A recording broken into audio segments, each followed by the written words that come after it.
안녕하십니까. 반갑습니다. 이거 이렇게 우리가 변증약선 수업을 하게 될 줄 몰랐는데, 아, 이게 다 코로나19 덕분 아니겠습니까?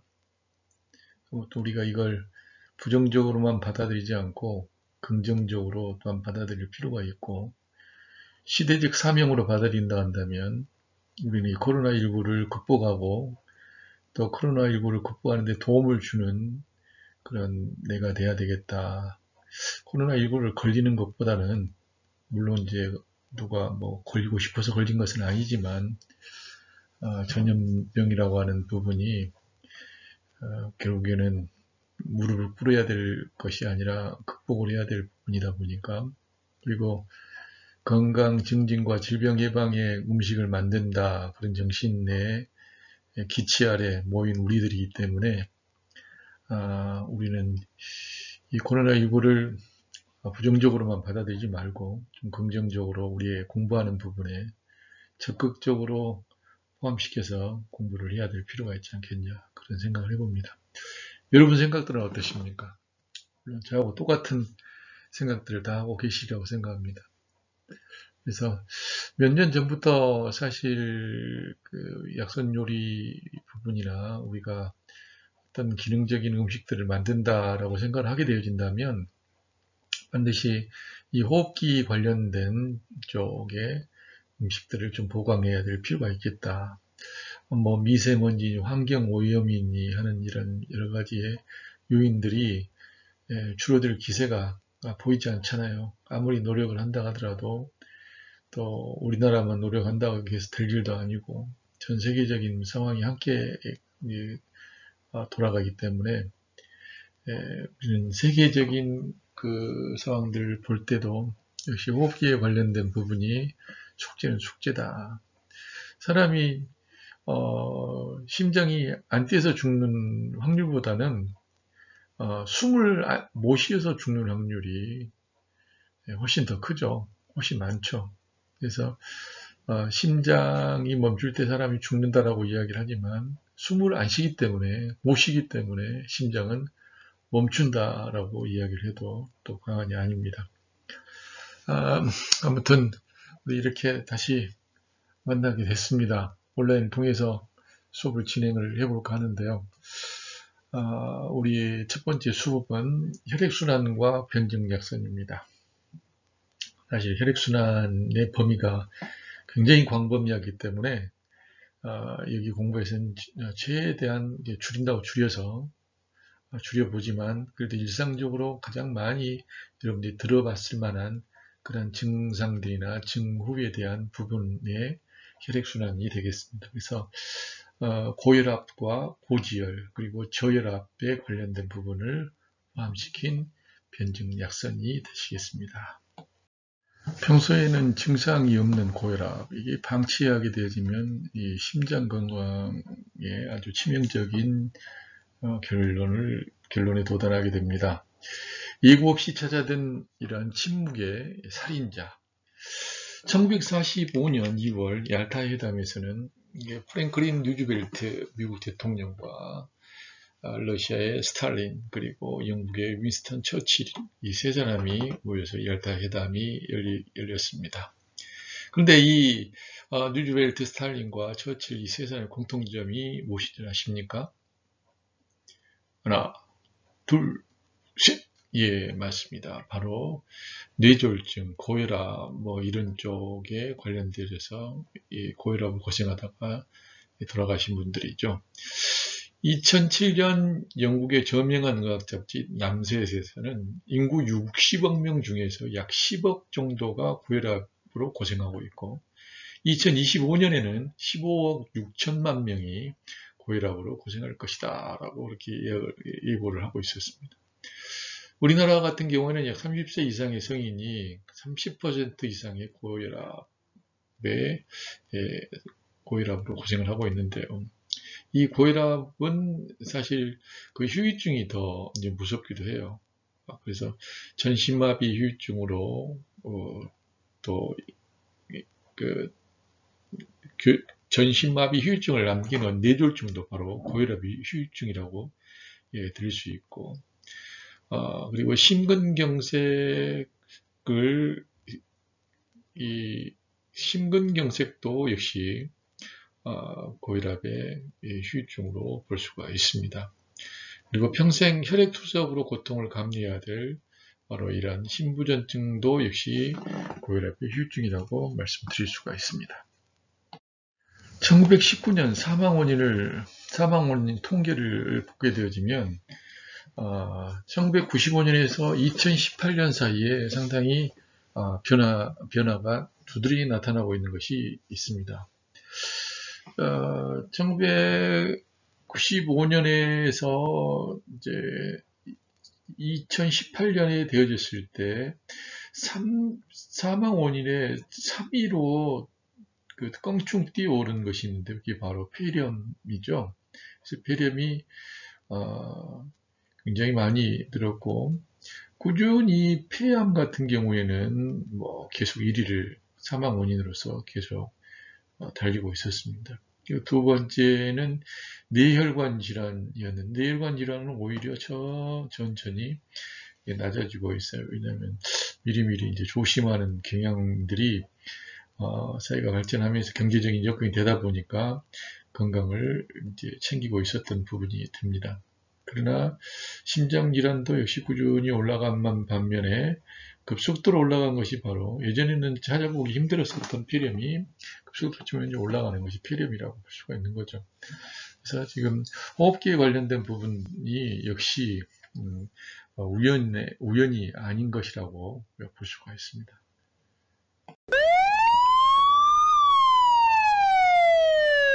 네, 여러분 많이 놀라셨죠? 요즘 이처럼 가슴을 움켜쥐다 갑자기 쓰러져 숨지는 돌연사가 늘고 있습니다. 해마다 우리나라에서만 3만여 명이 숨지고 있는데요. 때와 장소를 가리지 않습니다. 화장실에서 사우나하다, 아니면 등산하다, 또는 사무실이나 주무시다가 한창 나이에 유언 하나 남기지 못하고 숨집니다. 자, 돌연사를 어떻게 이길 수 있을까요? 돌연사는 대부분 심장병이 원인입니다. 실제로 미국 등 선진국에서는 가장 흔한 사망 원인이고요. 우리나라에서도 나날이 늘고 있어 지난해 뇌졸중을 따라잡고 사망 원인 2위로 높아졌습니다.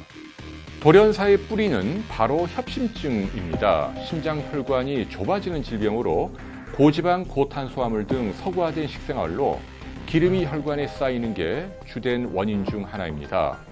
전조 증세가 있는데요. 가슴 한가운데 타올을 짜듯 혹은 무거운 바위가 누르고 있듯 뻐근하게 매우 아픕니다. 주저앉게 되고요. 식은땀이 나면서 맥박이 빨라집니다. 심장은 잠시도 멈추지 않고 뛰어야 합니다. 평생 15억 회나 뛰는데요. 심장이 멈추게 되면 가장 먼저 뇌가 죽고 3분만 지나도 뇌사가 시작됩니다. 그렇다면 협심증 발작이 나타날 때 어떻게 해야 심근경색과 심장마비로 생명을 잃는 일을 막을 수 있을까요? 가장 먼저 하실 일은 119로 연락해 응급실로 가야 합니다. 그러나 그 사이 알아두면 대단히 요긴한 방법이 있는데요. 바로 니트로글리세린입니다. 니트로글리세린은 화약의 원료입니다. 노벨의 발명품이기도 한데요. 신기하게도 이 물질을 혀 밑에서 녹이면 혈관을 타고 퍼지면서 신속하게 좁아진 심장 혈관을 늘려줍니다. 그러니까 협심증 발작 때 가장 훌륭한 응급처치가 바로 니트로글리세린입니다. 이것이 바로 니트로글리세린입니다. 보시는 것처럼 하얀 색깔의 작은 알약인데요. 직경 3mm, 무게로는 0.6mg밖에 되지 않습니다. 자, 이것을 물로 삼키는 게 아니라 혀 밑에서 녹이는 이른바 설화제입니다. 그렇게 되면 불과 1분 안에 좁아진 심장혈관을 다시 넓혀준다는 거죠. 그런데 문제는 이 알약이 워낙 작다는 겁니다. 그래서 여러분들이 보통 알고 계시는 이런 용기 안에 넣어서 다니기에 대단히 불편하다는 거죠. 누가 도와주는 사람이 없다면 협심증 발작이 나타날 때 이 용기를 직접 찾으러 가야 하는데요. 이게 불가능합니다. 가까이 있어야 하는데요. 이럴 때 도움되는 도구가 오늘 소개해드릴 생명 캡슐입니다. 이 캡슐 안에 니트로글리세린을 담게 되고요. 보시는 것처럼 팔찌 형태로 차거나 아니면 목걸이 형태로 목에 걸고 있는 거죠. 심장병이 흔한 선진국에서는 매우 중요한 응급처치 도구이기도 합니다. 이렇게 캡슐 한가운데를 돌리면 가운데 작은 알약이 쉽게 빠집니다. 생명 캡슐은 휴대가 간편해 필요할 때 바로 사용할 수 있다는 것이 가장 큰 장점인데요. 협심증 발작은 언제 어디에서 발생할지 모르기 때문에 늘 몸 가까이 두고 다녀야 합니다. 특히 다음 두 가지 경우엔 꼭 생명 캡슐이 필요합니다. 첫째, 한 번이라도 협심증을 비롯한 심장병을 앓았던 사람이죠. 재발할 수 있기 때문입니다. 둘째, 심장병 위험 요인이 있는 사람입니다. 45세 이상 연령, 흡연, 고혈압, 당뇨, 고지혈증, 복부 비만, 그리고 집안 부모 형제 가운데 심장병 환자가 있는 경우입니다. 제가 말씀드린 이들 위험 요인 가운데 3가지 이상을 동시에 갖고 있는 사람은 만일에 대비해 생명 캡슐을 지참할 것을 권유합니다. 생명 캡슐은 말 그대로 생명입니다. 있으면 살고 없으면 죽을 수 있기 때문인데요. 특히 단체 스포츠 활동을 하는 경우죠. 등산이나 마라톤 아니면 골프나 스킨스쿠버인데요. 이럴 때 만에 하나 대원들에게 나타날 수 있는 불상사에 대비할 수 있는 훌륭한 수단이 될 수 있습니다. 대개 심장병 발작은 과격한 운동 직후 나타나기 때문이죠. 자, 오늘은 돌연사 그리고 이를 예방할 수 있는 생명 캡슐에 대한 말씀을 드렸습니다. 고맙습니다. 혈액순환과 고혈압을 살펴보도록 하겠습니다. 여기서는 간단히 혈액순환이 어떻게 되는가 살펴보게 되어지면 전신에 퍼져져 있었던 혈액들이 이제 그 이산화탄소와 부유물질들, 유해물질들을 끌어안고 이제 머리에서부터 하지에서 상지에서 하지에서 쭉 정맥을 타고 우심방으로 이렇게 다 도착을 하게 됩니다. 상지와 하지에서 우심방으로 들어오게 되면 이 우심방으로 들어온 혈액은 다시 우심실로 들어가게 되어지고 우심실에서 폐동맥을 통하여서 폐로 들어가게 되죠. 그래서 폐로 들어가서 가스와 유해물질들을 배출을 하면서 거기에서 폐 속에 들어있는 깨끗한 공기를 포함시켜서 좌심장으로 들어오게 되는데 심방으로 들어오죠. 그래서 좌심방으로 들어오게 되면 산소와 영양물질을 포함시킨 그 피가 바로 좌심실을 통해 가지고 바로 대동맥으로 나가서 전신으로 다시 퍼져 나가게 되어집니다. 그래서 머리 부분으로 올라가고 상지로 나가고 하지로 나가서 혈액순환이 이루어지게 되어지죠. 그런데 이 혈액순환에 그 문제가 발생을 하게 되는 것 중에 하나가 바로 이제 고혈압이라고 이야기를 할 수가 있습니다. 오른쪽 그림을 설명을 드리도록 하겠습니다. 파란색 그 부분과 붉은색 부분인데요. 파란색 부분은 정맥에 관련된 부분이고, 붉은색 부분은 동맥에 관련된 부분입니다. 그래서 정맥에 관련된 부분은 이제 이산화탄소나 유해물질들이 많이 포함되어 있는 그런 형태가 되겠고요. 붉은색은 영양물질과 산소가 충분한 상태라고 볼 수가 있습니다. 그래서 지금 푸른색을 먼저 보게 되면 머리 부분에 그 다음에 목을 타고 내려와서 심장으로 들어오는데 우심장으로 들어오죠. 우심방으로. 그리고 밑에 부분도 역시 간과 콩팥과 몸통과 다리에 있는 부분에서 이산화탄소가 많이 들어있는 혈액이 바로 이제 우심방으로 들어오게 되죠. 그래서 이 우심방으로 들어온 것은 폐로 들어가기 위해서 우심실로 들어가고 우심실에서 양쪽 폐로 들어가게 됩니다. 그래서 양쪽 폐로 들어가서 이제 이산화탄소 대신에 산소를 교환을 해가지고 이제 좌심방으로 들어오게 되는 거죠. 좌심방으로 들어와서 좌심방으로 들어온 것은 다시 좌심실로 들어가서 좌심실로 들어간 것이 바로 이제 대동맥으로 나아가서 다시 머리와 팔 쪽으로 나아가게 되어지고 다시 아래로는 심장 쪽 위에 뭐 소화기 계통, 그 다음에 몸통과 다리 부분으로 이렇게 동맥을 타고 내려가는 그런 순서가 되겠습니다. 우리나라의 고혈압 현황을 말씀드리겠습니다. 전 세계 사망의 원인의 12.8%가 바로 이제 고혈압 때문입니다. 그리고 뇌졸중 위험인자 중에 가장 중요한 표지가 되고 심혈관 질환의 위험도를 아주 크게 높이는 것이 바로 고혈압입니다. 그러나 이 적극적 관리가 아주 소홀한 그 환자 비율이 굉장히 높아서 이 사회적 경제적 부담이 막대한 것이 바로 우리나라 고혈압 현황이라고 볼 수가 있어요. 그래서 아래 표에서도 볼 수 있듯이 인구 중 28.5% 정도가 바로 그 고혈압을 발병되어지는데 남자보다는 여자가 좀 더 높아요.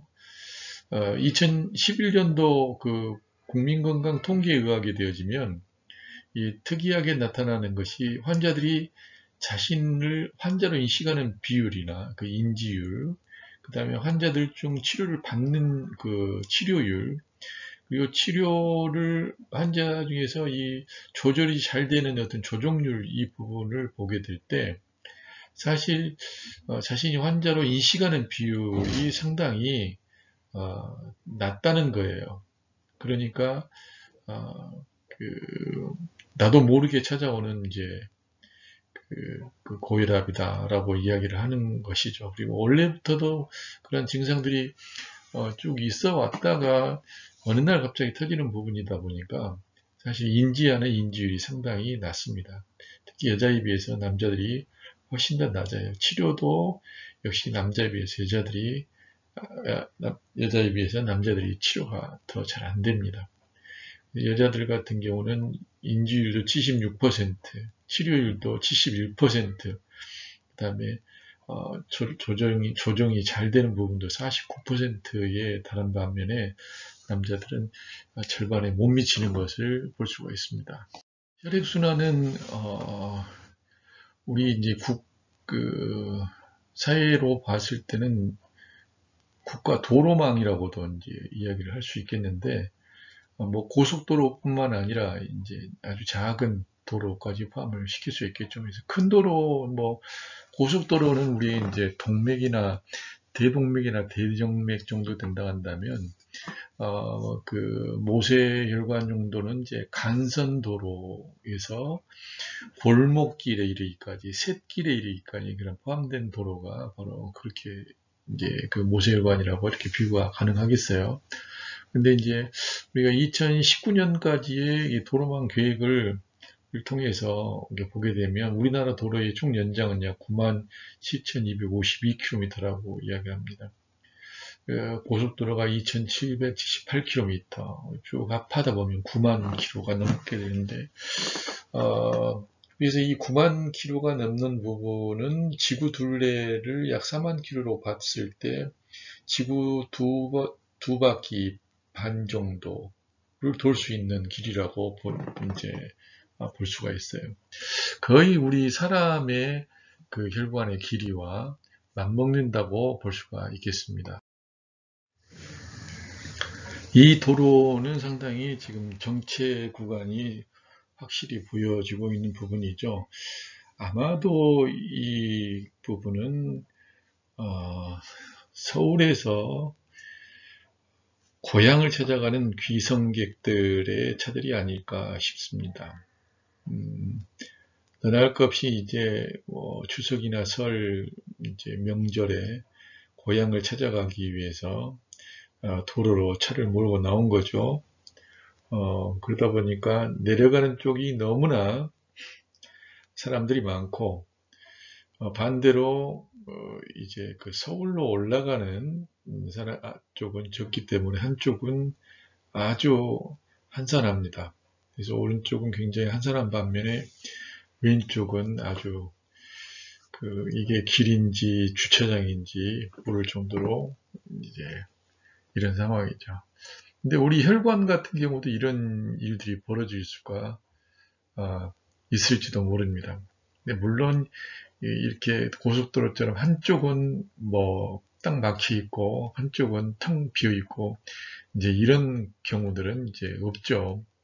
그러나 이제 이렇게 막힌다라고 봤을 때는 막히는 원인이 차가 많기 때문에 막히는 건데 도로가 좁아서 막힌다라고 하기보다는 도로에 너무나 차가 많이 나와서 막히는 것이고 우리 혈관에 관련된 부분으로 온다면 혈관의 상태가 좋지 않다든지 그래서 이렇게 이제 막힐 수가 있게 되는 거죠.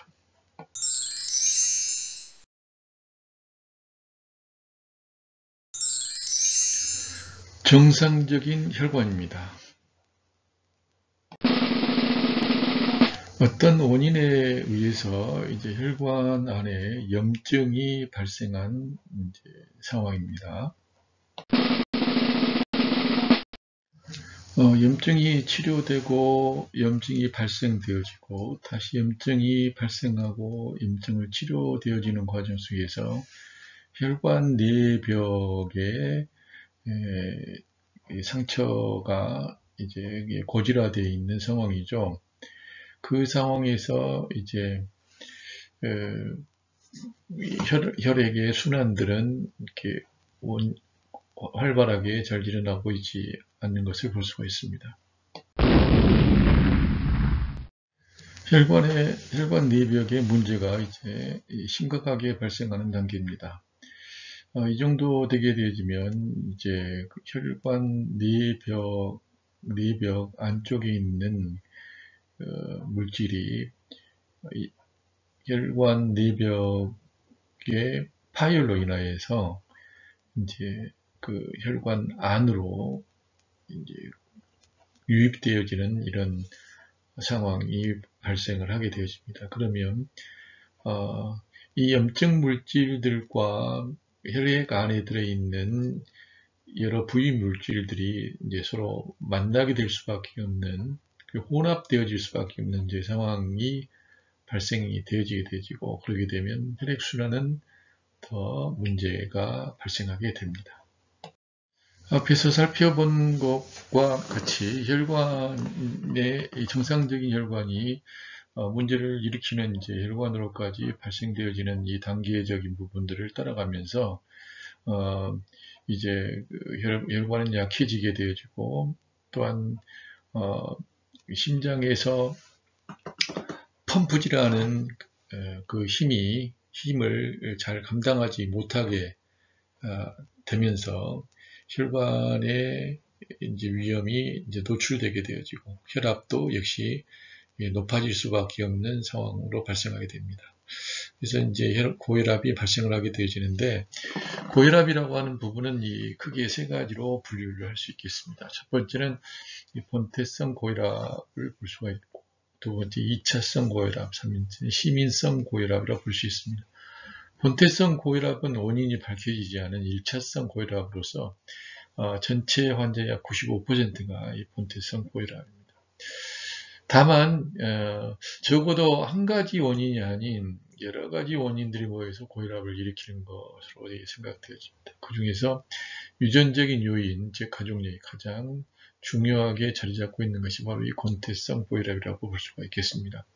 그리고 2차성 고혈압이라고 하는 것은 다른 질병을 통해 가지고 발생하는 고혈압입니다. 그래서 내분비 질환이나 이 신장 콩팥 질환, 그리고 대동맥 협착증, 약물 등이 이 원인이 되어 있어서 발생하는 그런 고혈압이라고 볼 수 있죠. 그래서 2차성 고혈압의 원인으로는 신장 질환 등이 가장 많습니다. 그래서 신장 질환으로 만성 신부전이나 신혈관성 고혈압 등이라고 볼 수가 있겠고요. 심인성 고혈압은 유연하지 못한 그런 정서가 원인이 되어지죠. 뭐 지나치게 화를 낸다든지, 지나치게 뭐 기뻐한다든지, 생각하는 게 많다, 슬픔이 많다든지, 지나치게 두려움을 느낀다든지 하는 것이 원인이 돼서 나타나는 것이 심인성 고혈압이라고 볼 수 있게 됐습니다. 이렇게 이 고혈압을 세 가지로 분류를 할 수 있게 되어질 텐데, 이 고혈압 증상이 이 오래 지속되게 되어지면 동맥경화가 일어나고 뇌졸중과 허혈성 심혈관 질환, 그리고 신장 장애와 같은 합병증을 유발한다고 하는 것을 우리는 기억하시기 바랍니다. 다들 아시겠지만 정상혈압은 120에 80입니다. 그래서 수축기 혈압은 120mm의 지지를 이야기하고, 그 다음에 이완기 혈압은 바로 80mm의 지지를 가리키겠습니다. 그래서 사실 120에서 80인데 수축기 혈압보다도 이완기 혈압이 사실 더 큰 중요합니다. 왜냐하면 이완기라고 하는 것은 바로 얼마만큼 심시를 더 이렇게 확보를 할 수 있도록 이완을 잘 시키느냐.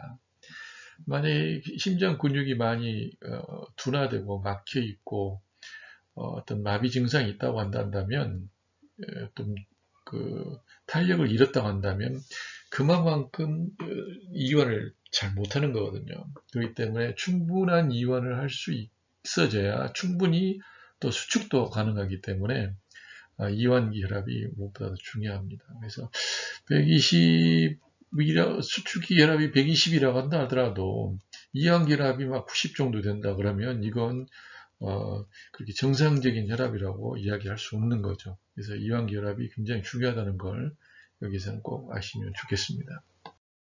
지금부터는 고혈압에 관련된 몇 가지 통계 자료를 살펴보도록 하겠는데요. 2007년 국민건강영양조사에 의하게 되면 이 고혈압은 나이가 많은 사람들을 60대 이상부터나 발병한 것으로 했었는데, 많이들 생각하고 있었는데, 이 조사에 의하게 되면 30대의 고혈압 유병률도 상당히 높아지고 있는 것으로 볼 수가 있어요. 그래서 30대는 전체 고혈압 인구 중에 10%는 아니지만 그래도 7.6%에 도달하고 있고, 남자가 여자에 비해서 현격이 많이 발병하고 있다, 이렇게 보고 있습니다. 지금 보시는 통계는 고염 시기에 민감한 환자의 24시간 평균 혈압의 변화를 보여주고 있습니다. 일산 동국대병원 심혈관센터에서 이제 이 통계를 잡은 것인데요. 일반적으로 음식을 먹었을 경우에 24시간 평균 혈압을 보았을 때는 수축기 혈압이 122.2 플러스 마이너스 7을 표시되어져 있고, 이완기는 79 플러스 마이너스 11로 나타나고 있습니다. 거기에 반해서 저염식 음식을 시기를 했을 경우에는 상당히 수축기 혈압이 많이 떨어지죠. 117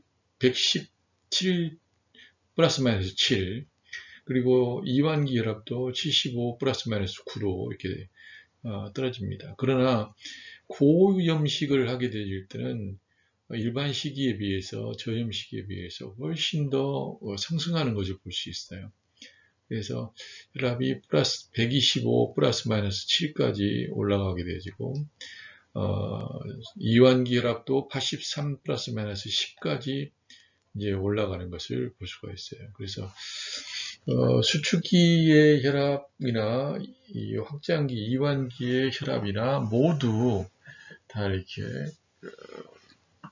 고염 시기를 하게 될 때 나타나고 있는 것을 볼 수 있습니다. 그래서 고혈압은 바로 얼마나 짜게 먹느냐도 상당히 큰 관건이라고 볼 수가 있습니다.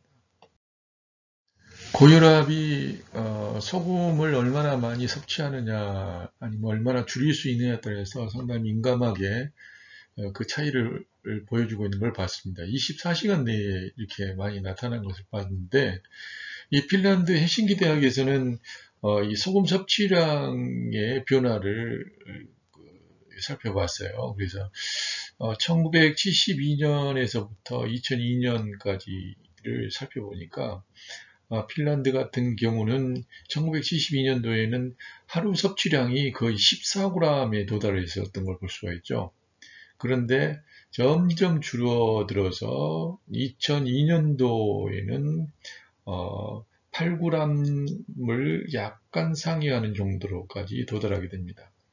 그러나 아직도 많죠. 그 보건 우리 WHO 같은 경우에서 권장하는 일일 소금 섭취량 같은 경우는 6g까지 이렇게 이야기를 하고 있기 때문에 아직도 많긴 하지만 1972년에서부터 한 약 30년 정도의 그 기간 동안에 약 14g에서 8g 정도까지 거의 절반 정도의 소금 섭취량의 변화가 나타나고 있는 것을 볼 수가 있습니다. 소금의 섭취량이 거의 절반까지 떨어졌었는데 그러면 이 확장기 혈압의 변화는 어느 정도까지 차이 있었을까요? 이 확장기의 이 혈압 같은 경우에는 남자와 여자의 좀 차이를 보였는데 여자가 훨씬 더 그 차이가 많이 나타났어요. 그래서 1972년도에서는 95 플러스 마이너스를 달리고 있었는데 그 확장기 혈압이 즉 이완기 혈압이죠. 이 확장기 혈압이 2002년도에는 77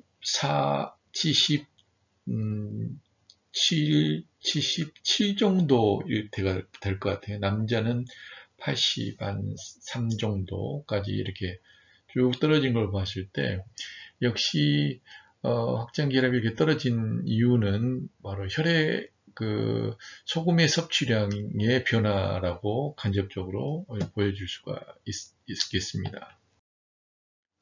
핀란드에서는 이 허혈성 심혈관 그 사망률의 변화도 1965년에서 또 2005년까지를 보게 되면 현격하게 줄어드는 걸 볼 수가 있어요. 그래서 이게 왜 이렇게 현격하게 줄어들 수가 있었을까? 역시 소금의 섭취량과 서로 상관관계가 있다 이렇게 밝히고 있죠.